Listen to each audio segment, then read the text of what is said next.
ఒక స్త్రీ సాక్రిఫిషియల్గా హాస్పిటబుల్గా ఉండాలంట. అంటే త్యాగపూర్వకంగా అదే రీతిగా ఆతిథ్యం ఇచ్చే స్త్రీ ఉండాలంట.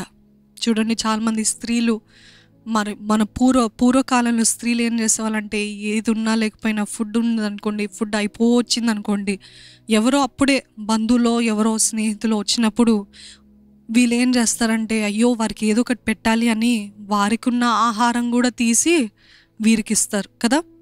కానీ ఈరోజు అలాగ చేయమంటే, అబ్బా మా ఇంటికి వచ్చారా వీళ్ళు, నాది ఉన్నది కూడా తీసుకుంటారు, ఇప్పుడు ఏంటి వీళ్ళు ఏం పోరు చేస్తారో, ఎంతసేపు ఉంటారో అని వాళ్ళని మీ కదలికలు బట్టి, మీ ప్రవర్తనను బట్టి ఆ వచ్చిన వాళ్ళు ఎదురు వాళ్ళు కూడా అర్థమైపోయి ఇంకెప్పుడు రారని డిసైడ్ అయిపోతారు కదా.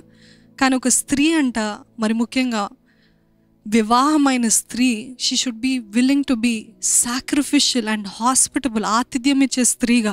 మా తల్లి వాళ్ళు, మా అమ్మమ్మ వాళ్ళు అయితే వారు ఏదుంటే ఎవరైనా వచ్చారంటే వెతికి వెతికి వెతికి వెతికి ఏదున్నా ఇవ్వాలి ఒట్టి చేతులతో పంపించకూడదు అని ఎన్నో మంచి మంచి పద్ధతులు మంచిగా పాటిస్తూ ఉండేవాళ్ళు. కానీ ఈరోజు మనకు అలాగ లేదు కదా. ఎవరి కోసం వచ్చాం, మా ఇంట్లోకి అడుగు పెట్టడమే గొప్ప అన్నట్టు మనం భావిస్తూ ఉంటాం.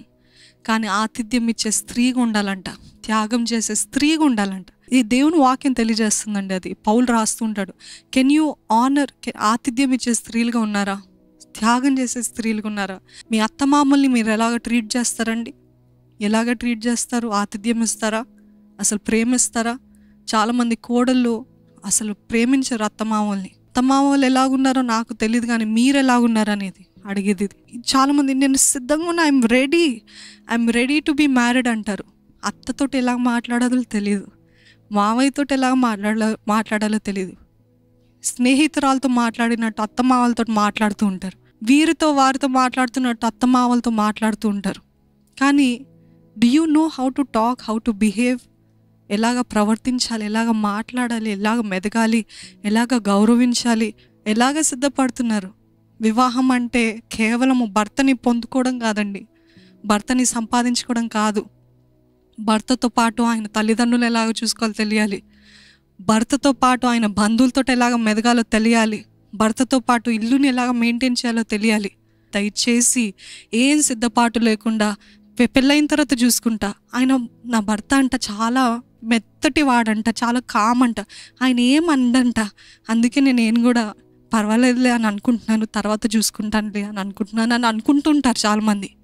బీ రెడీ, అన్ని విధాలుగా రెడీగా ఉండండి. ఆధ్యాత్మికంగా, శారీరకంగా అన్నీ నేర్చుకోండి, అన్నీ ప్రయత్నించండి. Then you step into this ministry of marriage, వివాహం యొక్క ఇన్స్టిట్యూషన్లోకి అప్పుడు అడుగు పెట్టండి.